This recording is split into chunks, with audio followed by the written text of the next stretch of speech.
Okay, so the exam is, what time did you say it was? 10:10 on Friday?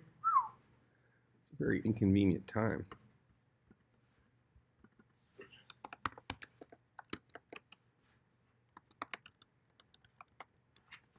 All right. You'll have the full hour and 50 minutes or whatever to take it. I'll probably design it to take, about an hour. So it should not be a time crunch type situation. But you have the full time to take it. It should not be an issue. The exam will be mostly programming. So I would say there would be 10 questions, my usual 10 questions, 10 points each, blah, blah, blah. There will be, I will probably give you kind of a grammar near the top. So you do need to be able to read grammars. So I'll give you a grammar, and I'll probably ask several programming questions about that grammar. So you need to be able to write functions related to solving certain problems with a grammar. During the exam, if you're not sure what I'm asking you, come up and ask me and I'll try to clarify, because I don't want you making a bad assumption and moving down a bad path. But I'll try to be as clear as I can. So roughly 7 programming questions. The other 3 questions would be either interpreting a grammar, maybe writing a grammar, giving I might ask you to say, write a grammar for or maybe create a small language and show me what the parsed version of the language would be. I would probably give you kind of maybe it's the language of cats and dogs or something like that, and ask you to give me kind of the parsed version of a couple of the functions in that language, something like that.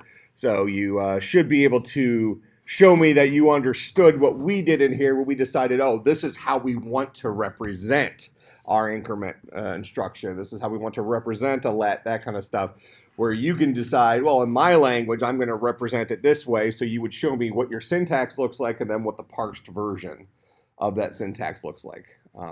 So you should be able to do that type of thing. Let me just flip through the slides here and see if something jumps out at me. Certainly cars and cutters, all that, you should be very comfortable with that. I would not ask you a question on the exam that requires you to do the shortcut stuff like the CA, DA, DDDR or something like that. You could always do it by nesting cars and cutters together, so I'm not going to try to trick you. If I wrote some code, it's possible I might write something with like a CADR as an example, but I wouldn't go like that deep. Like it wouldn't be something crazy where you're going to have to like rack your brain about how many R's is that, in or something like that. So that shouldn't be a major issue. There will definitely be a conversion question on there, at least one, might even be 2, depending on if I'm short on questions or something like that. Don't miss that. Every single time I give these conversion questions, especially now as seniors, those should be gimmies, right? So don't throw away those points. Be able to write functions. I know we did this in the midterm as well, but I'm going to ask you to do functions similar to what we did even that first month of class, where you had a whole bunch of those little functions that you had to write, like duple was one of them, that kind of stuff. The difference on the exam will probably be that they'll be twisted more towards some of the language stuff we've done since the midterm. So it'll be, write a function that does X, Y, or Z relative to something programming language wise, even though we've seen that some of the stuff we did early on actually was related to that stuff. It was kind of abstracted from us then. So there's going to be a lot of write a function that does this, write a function that does that. Pretty similar to like the quizzes we've had recently, that kind of stuff.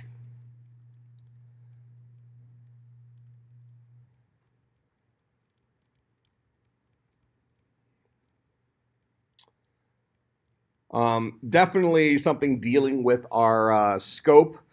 I would probably, as I'm looking at the slide right now, I might say that I might give you a grammar for a scope that should be familiar to you. I would do it as the scope stack grammar, where a scope stack is a collection of scopes with the word scope stack at the beginning of it, and a scope is a list containing the word scope followed by a list containing pairs, that type of thing. I would give you that grammar that defined that. Then I might ask you to write something related to a scope stack, something like that. So, read a grammar, kind of remember how our scopes worked, but also understand, like as an example, I might say, write a version of resolve variable that resolves the least local version of a variable, something like that. Something that isn't necessarily that beneficial in the big language world, but makes you manipulate the scope stack some. So you wouldn't be looking for the most local scope, you'd be looking at the least local scope, which would be the guy at the very end of your scope stack and working your way backwards. Make sense? So you'd have to think how you might do something like that. Like that kind of question I would find a fun question. In fact, I might even ask that exact same question if it falls into my head when I'm writing the exam. So that would be an interesting type question.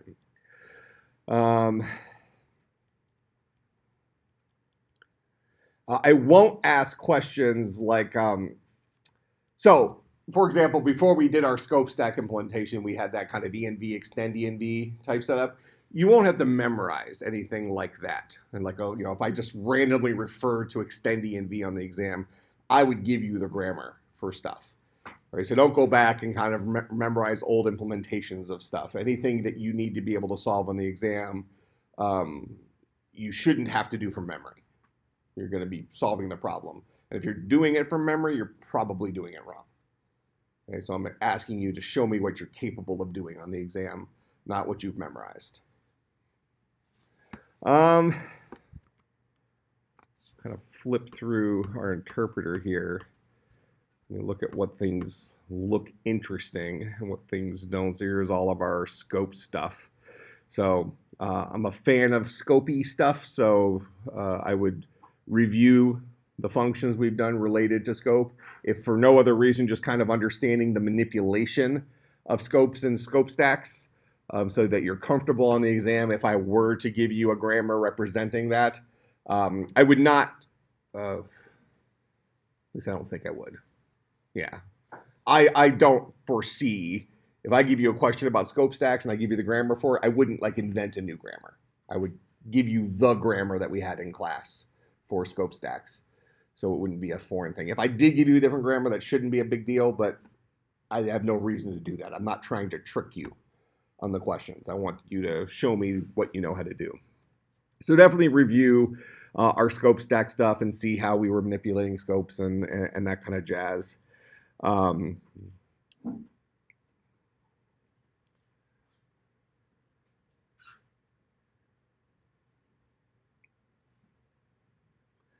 Again, I mentioned the parsing stuff. So these are all things we've kind of done since the midterms. That's where the focus is going to turn. So it's going to be the programming language stuff hidden inside of writing functions to do little things. I wouldn't ask you to, well, certainly you wouldn't have to write something, if I asked you to write like a parse expression, it would be more like I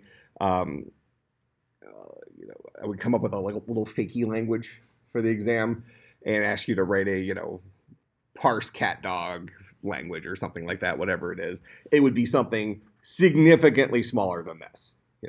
Maybe there would be 3 productions or something, not 15 or however many we have here. Make sense? So probably a couple of trivial ones and then one that's a little bit more complicated. That kind of stuff.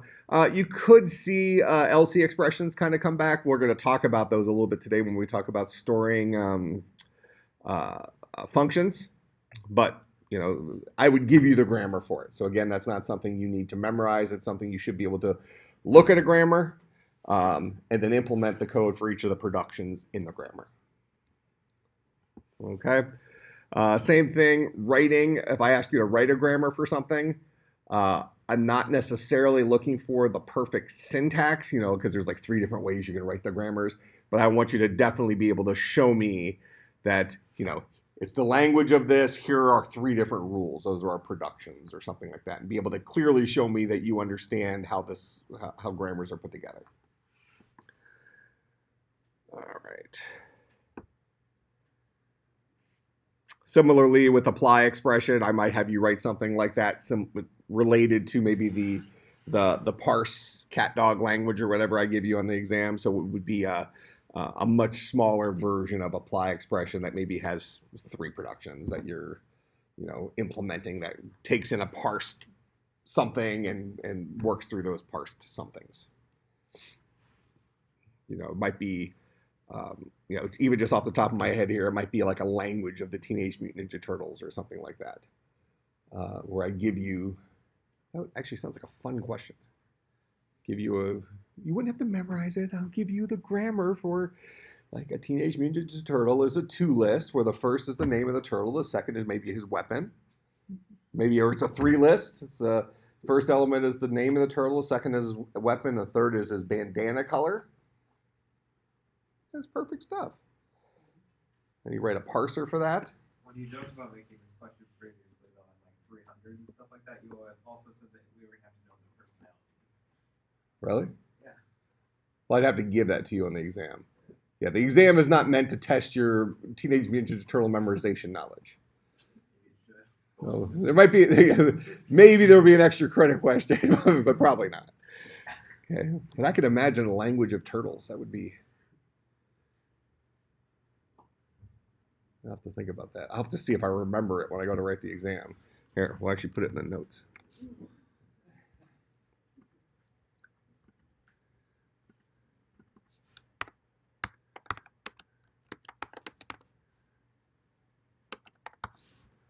All right. Not funny. Why does that make you nervous? I don't even understand the concept. You don't even need to understand the concept. Well, what's the, like, when you say, like, the weapon, the bandana, and what was the, I don't even know what the last one was. What was their name? Their name? Like, So, like, if I'm Donatello, for example, if I'm Donatello, you would represent me as a 3 list. The first element would be Donatello. He's one of the turtles. Just told you his name. His name is Donatello. He uses what's his weapon? Bow staff. And what's his bandana color? Purple. So you would represent that particular turtle as a 3 list, where first element is the name, second element is the weapon, third element is the bandana color. Maybe you have to parse that, and in that you would have name is this, and that kind of stuff. Be fine. It's not gonna be any harder than doing mathy stuff. I don't know. It'd probably be the same. What does it matter if the car of the list is Donatello versus the car of the list is the word lambda? Or if the car of the list is plus plus. See what I'm saying? It's just a list with something at the front of it. Yeah, see? It'd be awesome. We'll have a function for turtle versus shredder deathmatch. It'd be perfect. I'll have to think about how that'll make sense. Let's see.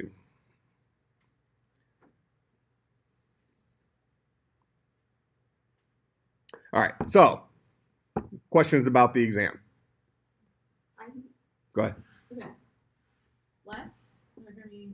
That are going to be in the programming stuff that we're going to do. Quite possibly. Let's start.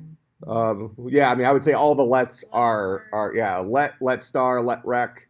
Those would all be fair game. I probably would not ask questions that would, if there was a question that absolutely required or strongly required a let to do it, would probably only show up in one question, something like that. It wouldn't be something that's in all of them. So let rec probably not. Well, I mean, I would say it's fair. Yeah, it would be more than fair game. In fact, a let rec would kind of be the one that might be the, would it be the most? That maybe is the one that would be the most possible being in like the required one. Like I might give you a question, I say you have to solve this using a let rec, because you can always replace a let rec using a helper function, or almost always. Yeah, you could probably always work around it one way or another. Con, most likely. Well, yeah, same thing. I mean, you can replace a cond with a zillion if statements. It's not going to look as nice, but you can do it. So cond should be preferred over a bunch of if statements, but if you rather write if statements and nest and have a zillion parentheses, that's fine. At the very end, you mentioned a set bang. Yeah, I don't know if I mean, I would say yes, it's fair game, but it's probably going to be difficult for me to find a fit for that in the exam. So I would say probably not. I'm mostly checking to see if you can write scheme procedures to solve kind of interesting problems. And because each one's kind of like its own little mini puzzle, you're not really going to have that necessity to have this like shared variable between a bunch of stuff. So probably set bang wouldn't really have a place on there. I mean, it's not difficult, but I don't know how I'd use it on the exam.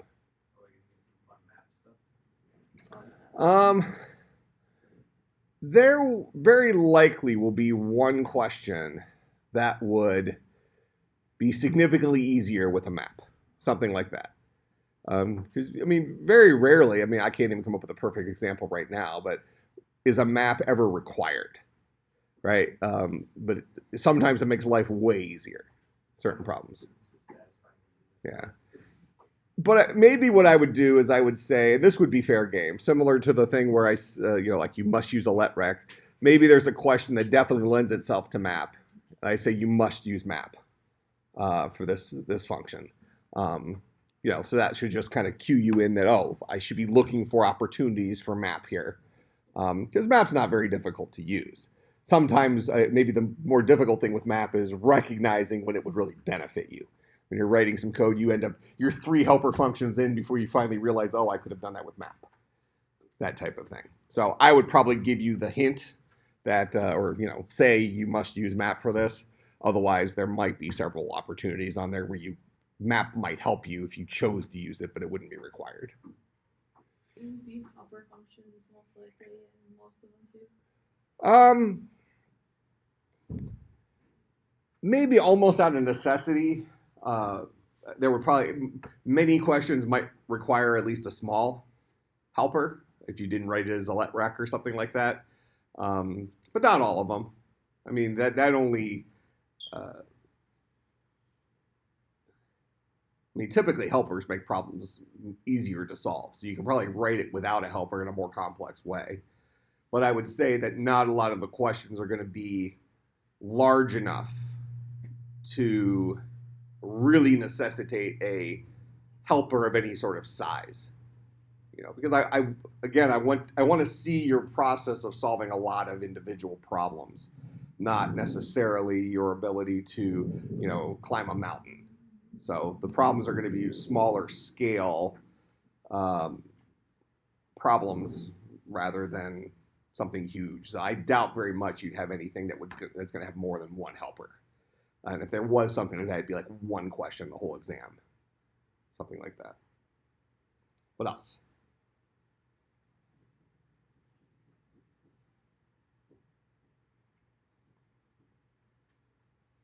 Okay.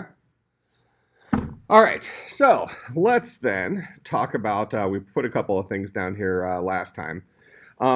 So we mentioned if we wanted to expand our scope stack, the environment we're using for our language, and we wanted to support holding functions. So right now we support numbers, and we probably think we could support symbols, whatever. But all those guys are literals. They're literal values that already have a fixed answer. Well, storing a function is really storing an ability to do something at a later point in time, right? It's like a delayed, so I wrote here, it's a delayed execution. A function is a list of instructions as opposed to a value itself. So its value is a list of instructions. So we would have to think about how do we store something like a function inside of our scope stack. So last time we wrote something like, oh, well, maybe we define a myfunc. So, in our language, we decided, oh, well, define means we're adding a new variable to the most local scope, right, in our scope stack. And we're going to name that guy myfunc. So that's our variable name. And this is what that function is. So it's a function. We decided it's a lambda, because that's how we've represented functions up to that point. So it's a function. It takes in 2 parameters, an x and y. And then what kind of animal is this guy right here? What kind of expression is that? Block expression. So that's a list of expressions that we would process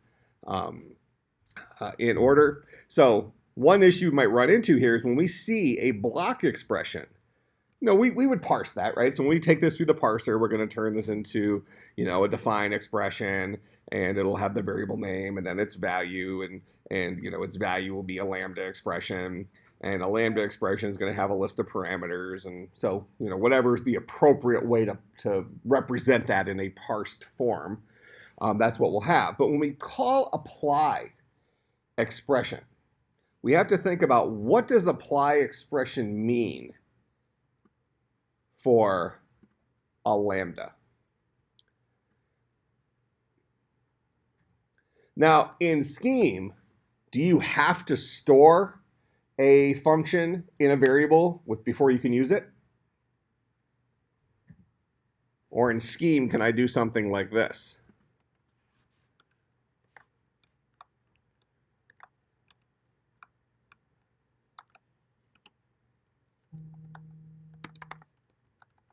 Let's see, I want to...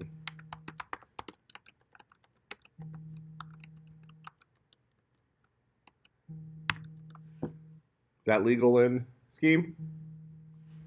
So I'm applying that lambda to these values. In this case, this lambda takes 1 parameter.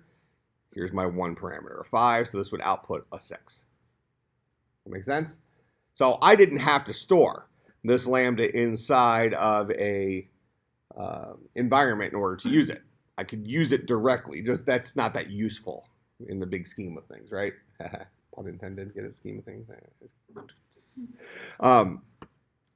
But kind of our original definition of a function, we go way back to your first programming classes. It's a reusable chunk of code that we write once and can use multiple times. All right, so this guy isn't a reusable chunk of code. It's something we wrote once and are using directly.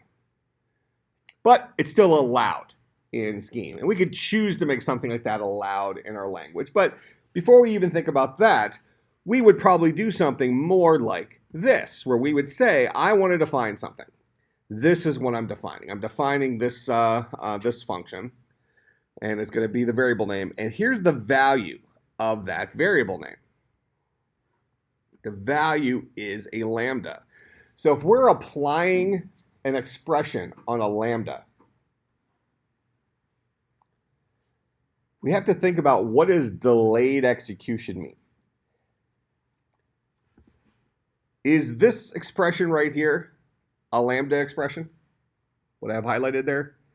We've called this something else in the past. What have we called it in the past? When we were dealing with our lambda calculus expressions.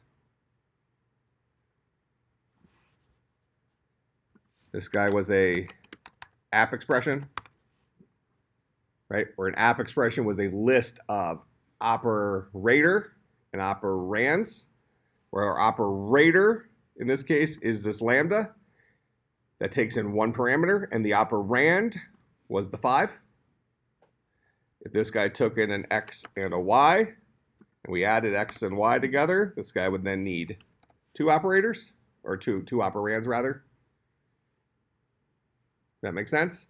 So an app expression, or something, we can call it whatever we want, but what we've previously called an app expression is how lambdas are actually applied to a set of parameters. But not until we actually have an app expression version of a lambda do we actually execute the body of it. So if we're calling apply expression on a lambda expression, what should apply expression on a lambda expression return?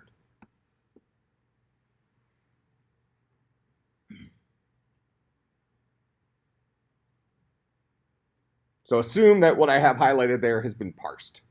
So it's a parsed expression, and I'm applying that particular part of it. So, what does a define expression say? A define expression is expecting a variable name and a variable value. So, and I'm going to call apply expression on the variable value. So on this guy, and I notice that this guy is a lambda expression. So I look at the car of it, see, oh, it's a lambda expression. So what will I do with a lambda expression when I'm applying expression?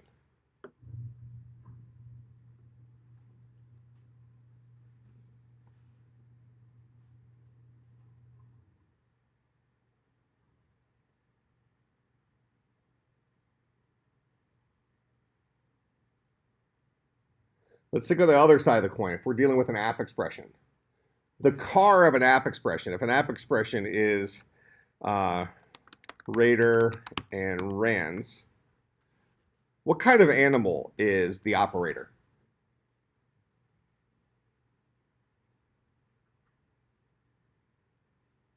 What are the possibilities for my operator in an app expression?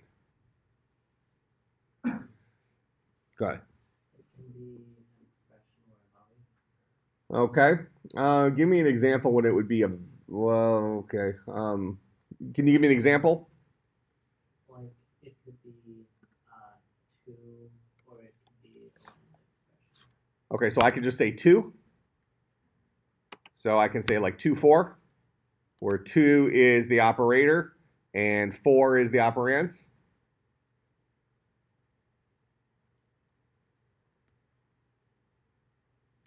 What does an app expression ultimately say to do? An app expression ultimately says apply rater to rands. So what does that imply that rater is, that operator is? The rater can be like plus minus to that, or it can be a lambda. Okay, so options. So rater can be a lambda. So it's a function, Yeah. right? What else can a rater be?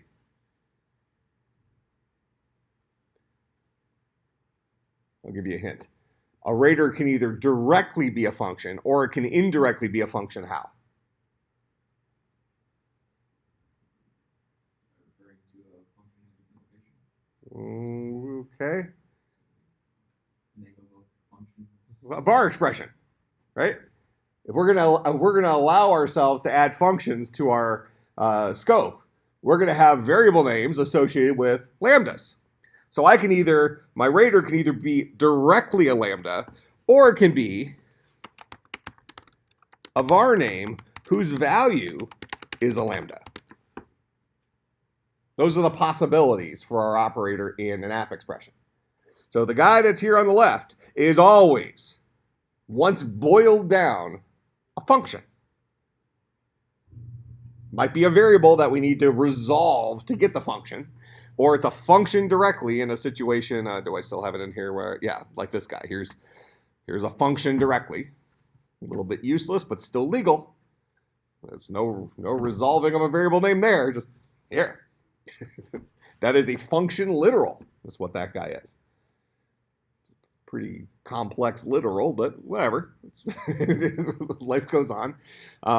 So whatever our operator is always going to boil down to a function. For us, it's a lambda. Okay? And then the operands will be a list of operands that should equal the number of parameters that our lambda takes. If our lambda takes 1 parameter, it should be 1 thing. If it takes 20 parameters, it should be 20 things. Make sense? All right. And we would be applying this function to these inputs. So 5 would come in as x, 7 would come in as y. Make sense? So an app expression would be when we actually execute the body of a lambda in the context of the operands. But a lambda expression itself, when I call apply expression on a lambda, on a parsed version of a lambda, what should I do with that? Because I need to support this idea of delayed execution.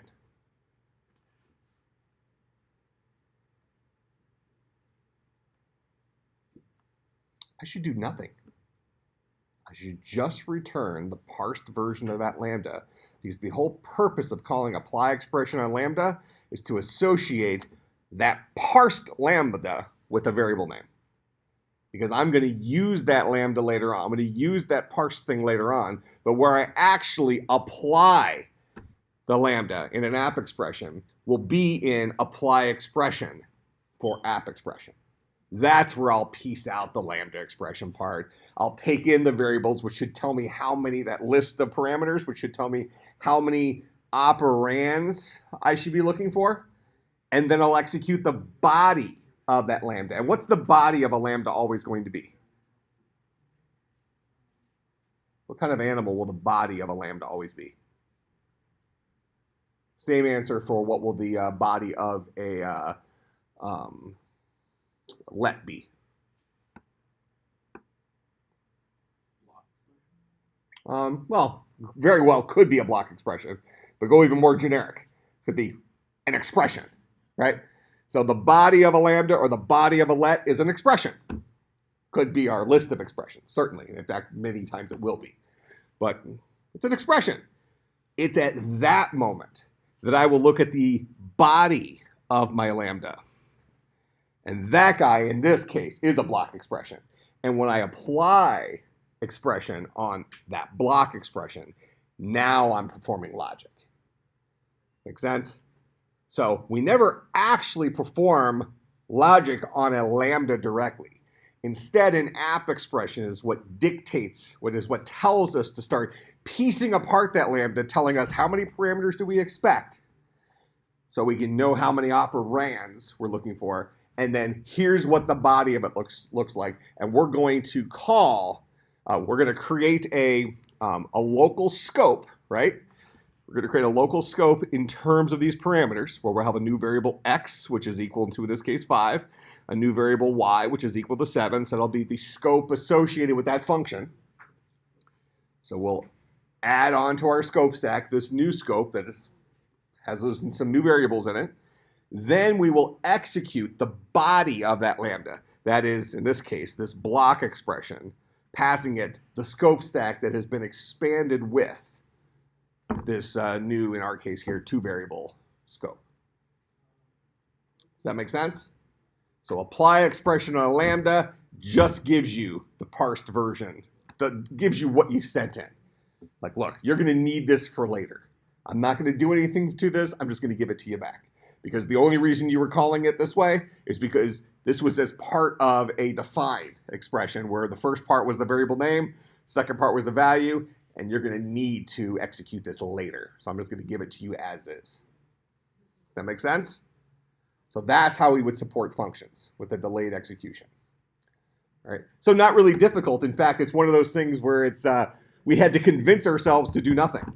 And sometimes that's difficult, right? It's like, well, got to do something with this. So can I take the car of it at least? We always want to do something. Here, you're going to need this later. Okay? So we will store in our variable environment the parsed version of a lambda, unexecuted.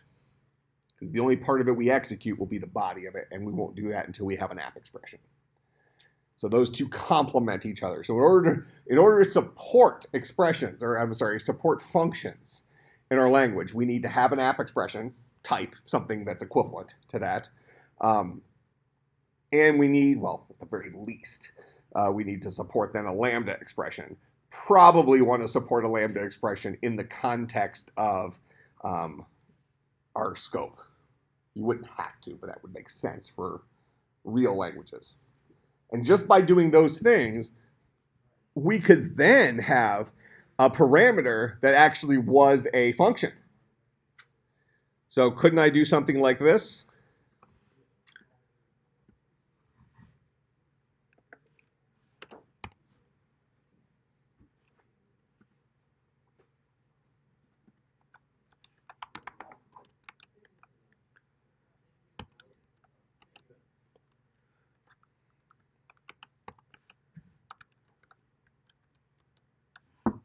Can I do something like that? Where 5 goes in for y, and that guy, that lambda, I'm sorry, 5 goes in for x, that lambda goes in for y, then we're going to apply that lambda to the x. Yeah, perfectly legal. Weird, but legal. So what this guy is a app expression. This guy must boil down to a lambda, since it's the first element of the app expression. It's our operator in our app expression. The rest of it is the parameters. Make sense? Okay. What about recursion? So now we've solved functions. Wouldn't have been that huge of a deal, right? What about recursion? How do we support recursion?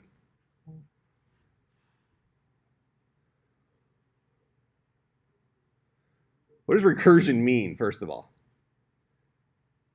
So recursion is when a function defines itself in terms of itself. So if I have, for instance, factorial, if I'm getting the factorial of 5, just go fact of 5, this is equal to 5 times the fact of 4, which is equal to 4 times the fact of 3, which is equal to 3 times the fact of 2, which is equal to 2 times the fact of 1, which is equal to 1. So in order to figure out 5 factorial, we took the number, the parameter, which is 5, and we multiplied it by, so we had to put this guy on hold, because this guy can't finish until we have the answer of this guy. And this guy can't finish until we have the answer of factorial 3. And that guy can't finish until he has the answer from factorial 2. And that guy can't finish until we have the answer of factorial 1. So we had to put 4 functions on hold before we can even start resolving our answer. So what does it mean to put a function on hold? Okay. Store it somewhere. Store it somewhere. What does it mean to store a function? So far, so good. What does it mean for us to store a function? What's important about a function? If a function looks like this, what are the aspects of that are important for an individual function call? If I'm calling factorial of 5, for example, what are the important pieces of information I need to remember?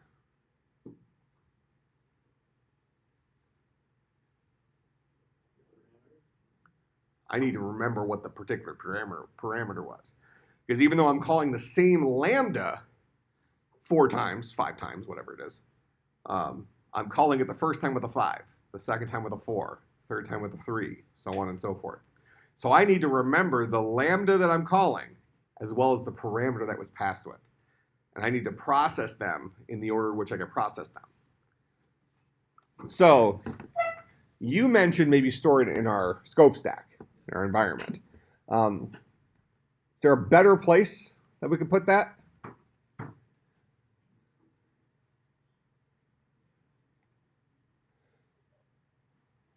What is the very last, well, here, let's ask this. What, in recursion, what's the very first function that will finally finish? The last one that's called. Last one that's called. So do we have anything that deals with the last thing first?